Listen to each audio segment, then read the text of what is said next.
모터그래프 여기 우리 박창규 기자. 자 말리부 차 어떠신 것 같아요? 자, 일단 예전에 좀 그 단단했던 그 모습이 좀 더 이제 세련된 느낌이 오는 것 같고, 터보를 싫어하는 사람들은 어떻게 반응할지는 모르겠어요. 그건 좀 더 지켜봐야 될 것 같고, 하이브리드 나온다니까 그거는 좀 기대를 해보면 어떨까.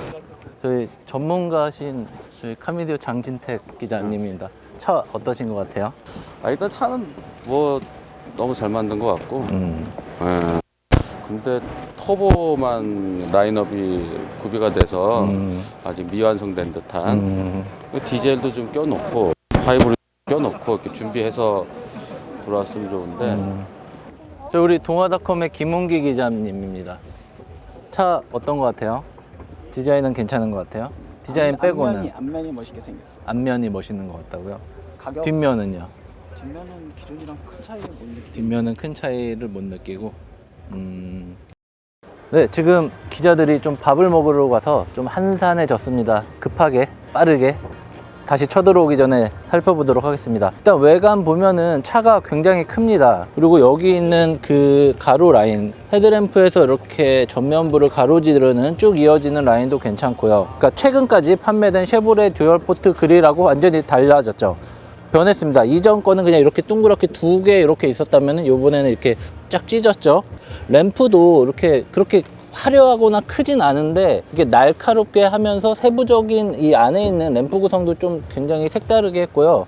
범퍼에서 있는 이런 주간주행 등하고 크롬, 그리고 에어댐부터 해갖고 에어 인테이크, 이런 디자인 하나하나가 굉장히 좀 뭐랄까, 이전 쉐보레 좀 단단해 보이고 묵직해 보이지만 그렇게 세련된 느낌은 없던 그런 차가 맞는지 이렇게 의심될 정도로 굉장히 많이 바뀌었습니다.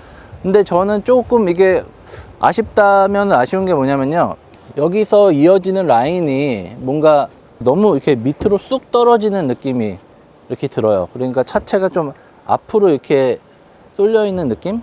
그런 게 살짝 드는 것 같아요. 헤드램프는 조금 아쉽네요. 왜냐면은 좀 요즘 고급 모델에라도 LED 램프를 썼으면 좋겠는데 아직까지는 HID 프로젝션 램프를 쓰고 있습니다. 타이어는 지금 컨티넨탈 제품인데 245에 40에 19인치입니다. 타이어 트레드도 굉장히 넓고요. 245면은 꽤 넓은 편이에요. 그러니까 SM6 1.6 터보와 이 세팅 값은 같은 거예요.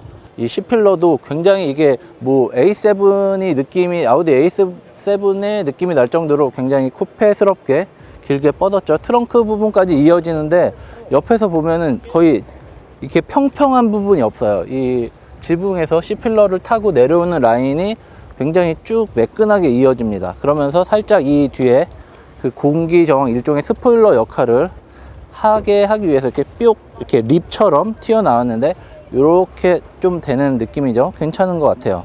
이 후면은 조금 아쉬워요. 뭔가 소극적이고 활용 점정 점을 딱 찍어야 되는데 뒤에서는 뭔가 소극적인 느낌이 듭니다. 왜 그러냐면은 이 테일램프가 어떻게 보면은 굉장히 작죠. 요즘 차 같은 경우는 램프 이런 그 레이아웃 구성을 비롯해서 이렇게 특징을 많이 주잖아요. SM6 같은 경우도 이 램프 자체는 작지만 길게 라인을 빼서 뭔가 존재감, 후면부에서도 딱 봤을 때 존재감이 딱 느껴지게 만들었는데 임팔라도 그랬고 이 신형 말리부도 그랬고 뭔가 소극적인 느낌이 듭니다. 그 부분은 좀 아쉬워요. 머플러 팁을 이렇게 양쪽에 끝에 달았어요. 밑에 이렇게 보시면은 이 배기관이 이렇게 양쪽으로 합니다. 그러니까 단순히 디자인을 위한 머플러 팁은 아니고 기능적인 면에서 이렇게 갈려졌고, 그리고 나서 머플러 팁도 이렇게 크롬으로 매끈하게 만들었습니다. 뭐 이런 거는 칭찬할 만하네요. 이런 거 알루미늄으로 좀 가볍게 만들었으면 좋겠네요. 무겁네. 지금 말리부는 특징이 뭐냐면요, 1.5 터보와 2.0 터보 두 가지 터보 모델만 나왔어요. 지금까지 중형 세단에서 이런 엔진 포트폴리오는 없었죠. 중형 세단은 2.0 자연흡기 가솔린이라는 공식이 있었거든요. 그나마 1.6 터보가 잘 팔린다는 SM6조차도 판매량을 보면은 2.0 자연흡기 엔진이 2배가량 더 많이 팔립니다. 말리부 같은 경우는 새로운 시도를 한 거죠. 1.5 터보와 2.0 터보, 우리는 터보 라인업만 내놓을 거야. 1.5 터보가 2.0 자연흡기 엔진을 그냥 충분히 커버할 수 있어. 성능도 좋고 연비도 좋고 다 좋아 라고 말을 하고 있습니다. 아쉬운 점이 있다면 변속기입니다. 뭐 다운사이징 엔진, 터보 엔진에는 듀얼 클러치 변속기를 이렇게 맞물리고 있단 말이에요. 매칭을 듀얼 클러치를 씁니다. 뭔가 성능적으로도 변속이나 뭐 동력 소모도 훨씬 적으면서 변속 반응, 타이밍 이런 것도 훨씬 더 좋으니까요. 효율도 더 좋고요. 하지만 얘는 그냥 일반 자동 변속기를 장착을 한 거죠. 근데 이런 거는 어떻게 보면은 젠3 보령 미션도 충분히 좋아졌고 이 엔진과의 궁합, 이런 조합, 세팅 값도 중요하기 때문에 이런 동력 계통인 부분은 충분히 시승회를 통해서 알아보는 것밖에는 방법이 없는 것 같습니다. 일단은 표면적으로 봤을 때, 이런 재원으로 봤을 때의 이런 터보 엔진만 있는 것, 그리고 변속기를 뭐 듀얼 클러치를 사용하지 않고 미국에서 쓰던 8단 다단화 변속기도 쓰지 않고 그냥 6단을 유지한 점은 타보진 않았으니까 좀 아쉽다고 평가할 수 있을 것 같아요. 예, 트렁크 좀 볼게요. 어떻게 열어? 트렁크는 굉장히 가볍네. 차체가 기니까 트렁크도 당연히 깊습니다. 근데 이 차 자체가 폭이 넓은 차는 아니에요. 차가 길고 낮지 그렇게 폭이 넓은 차는 아닌데 그래도 그걸 감안해도 충분히 뭐 적재 공간 자체는 뭐 불만이 있을 수는 없을 것 같아요. 트렁크 마감 같은 것도 이 부지포로 해갖고 밑에서 하부에서 소음 나는 것도 좀 막을 수 있겠고요. 스페어 타이어가 들어있고요. 근데 굉장히 심플하면서 단순하게 만들었어요. 실내 굉장히 많이 달라졌습니다. 국내 말리부가 처음 들어왔을 때도 좀 이렇게 촌스럽다, 고급지지 못하다라고 생각을 했었는데 이렇게 바뀔 줄은 몰랐네요. 정말 괜찮아졌습니다. 기본적인 레이아웃이 바뀌었죠. 예전 말리부는 이렇게 돼갖고 위에 공조기 있고 모니터 있고 뭐 버튼들이 너무 자잘하게 한 줄, 두 줄, 세 줄 해갖고 되게 어떻게 보면은 조잡해 보일 정도로 좀 복잡했어요. 복잡하고 기능적이지도 않고 세련돼 보이지도 않고 화려하지도 않았어요. 근데 신형으로 바뀌면서 정말 신경을 많이 쓴 느낌이 듭니다. 이 끝에 이 라인은 뭐 그 주간주행 등의 그 라인하고 비슷하게 이 구조가 비슷하고 보면은 뒤에서 이렇게 딱 보면은 이 스티어링 휠에 있는 이 라인과 이 실내의 레이아웃이 비슷해요. 요 라인 이게 그대로 스티어링 휠에 그대로 잡혀 있습니다. 그리고 계기판도 굉장히 화려해졌어요. 예전 말리부는 카마로의 듀얼 스퀘어라고 해갖고 괜히 억지로 이 네모 만들어 갖고 뭔가 억지스러운 게 있었는데 얘는 굉장히 깔끔하게 만들었어요. 그 사이드 양쪽에 있는 속도계와 회전계의 크기를 과감하게 줄이고 주행정보창을 가로로 길게 넓혔습니다. 이게 왜 좋냐면요, 요즘 차는 전자장비가 너무 늘어나고 안전사양이 굉장히 많아진단 말이죠. 그러면은 주행정보창의 역할이 늘어날 수밖에 없어요. 근데 이전 모델 같은 경우는 클러스터는 의미 없이 크고 그 안에 쬐끈하게 연비 몇 킬로 이 정도 나올 정도의 정보만 줄 수 있는 그런 주행정보창이 있었단 말이죠. 하지만 얘 같은 경우는 정말 많이 바뀌었습니다. 모니터도 8인치입니다. 8인치면은 꽤 큰 거예요. 요즘 뭐 7인치 쓰는 것도 많고, 근데 8인치가 이런 중형차급에서는 최소한 8인치는 돼야 될 것 같고요. 이게 굉장히 그 옛날 차 느낌이 많이 났어요. 송풍구 같은 경우도 위에다가 놨으니까 모니터가 자연히 아래로 널어지니까 시야가 이렇게 떨어질 수밖에 없잖아요. 근데 요번에는 송풍구 양쪽으로 빼고 딱 이 클러스터 라인과 계기판 라인과 이 모니터 라인을 맞췄죠. 그리고 막 버튼들, 조잡하게 많았던 버튼들도 딱 모니터, 그리고 그 오디오, 그리고 밑에는 공조 버튼 굉장히 예쁘게 모아놨습니다. 한 가지 이렇게 버튼을 줄일 수 있는 이유는 이 터치의 기능이 많아진 거죠.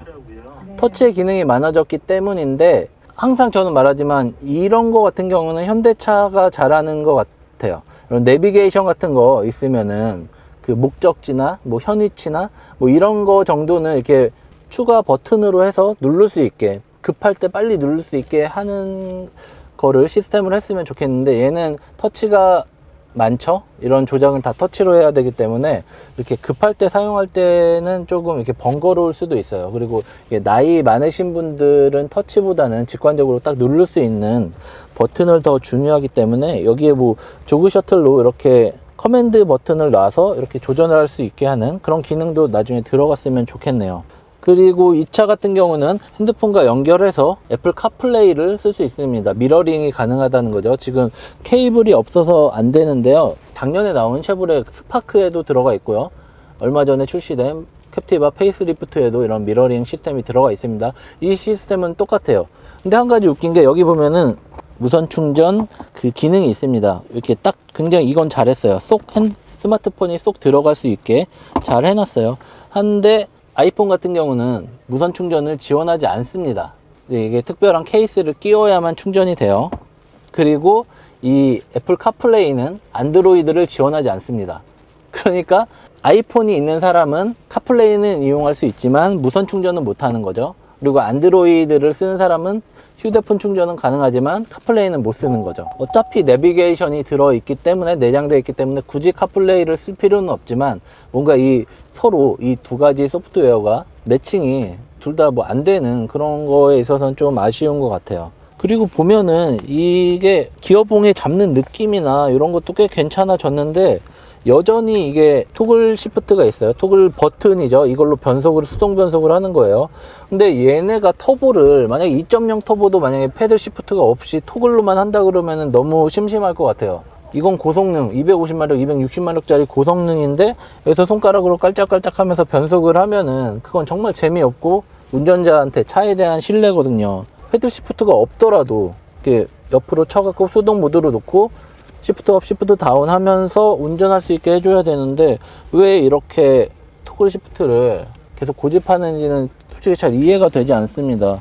그래도 이 전자식 파킹 브레이크 이런 거 기본 사양한 거는 좋은 것 같고요. 여기 보면은 로우 기어도 있습니다. 로우 기어도 있는 거는 되게 특이하네요. 요즘 이런 세단에는 이 로우 레인지를 안 놓잖아요. 스포츠를 놓죠. 그러면 얘는 스포츠 모드가 또 없네요. 이거는 나중에 조금 더 기술 개발자, 상품 담당자한테 좀 물어보도록 하겠습니다. 앉은 느낌하고, 시트에 앉은 느낌하고 이런 거 만지는 손에 닿는 부분에 대한 촉감이나 이 공간의 넓음 이런 거는 전체적으로 만족스럽습니다. 굉장히. 예전 말리부는 아까도 말씀드렸다시피 좀 촌스럽고 옛날 차 몇 년 늦게 한국에 출시해서 이거 새 차야 라고 우긴다는 생각이 많이 들었는데 이 차는 정말 조금 늦었지만 그래도 요즘 나오는 차에 비해서 정말 뒤떨어지지 않고 오히려 더 좋은 이런 상품성을 갖췄다는 그런 생각이 들어요. 예, 뒷좌석도 좀 앉아볼게요. 와, 넓네. 딱 앉아본 느낌, 첫 느낌만 말씀드릴게요. 무릎 공간 굉장히 넓어요. 그리고 머리 공간도 좀 괜찮게 여유가 있어요. 하지만 이게 등받이가 좀 이렇게 세워져 있는 느낌이 들어서 그거는 좀 아쉬워요. 엉덩이가 앉은 느낌은 좋은데 뒤에서 이렇게 탁 튕기는 느낌이 들어갖고 그건 좀 아쉬운 것 같아요. 근데 디테일적으로 봤을 때는 뒷좌석도 신경을 많이 썼습니다. 이런 소재나 이런 뭐 우드 트림을 쓰든 가죽을 이렇게 소재를 쓰던 앞좌석과 비슷하게 디자인 일관성을 유지를 했고요. 뒤에도 공조 장치 있고 USB 포트도 2개가 있습니다. 12V도 있고요. 수치상 정보는 좀 낮아갖고 머리 공간이 좀 비좁지 않을까. 그리고 루프라인도 너무 이렇게 완만하게 떨어지기 때문에 부족하지 않을까 걱정을 했는데 생각보다 넉넉하고 괜찮습니다. 그리고 그러니까 가죽이 앉은 착자감도 괜찮고요. 진짜 이거 등받이 조금만 뒤로 젖혔어도 정말 한 100점 주고 싶은데 이거 때문에 조금 아쉬워요. 그러합니다.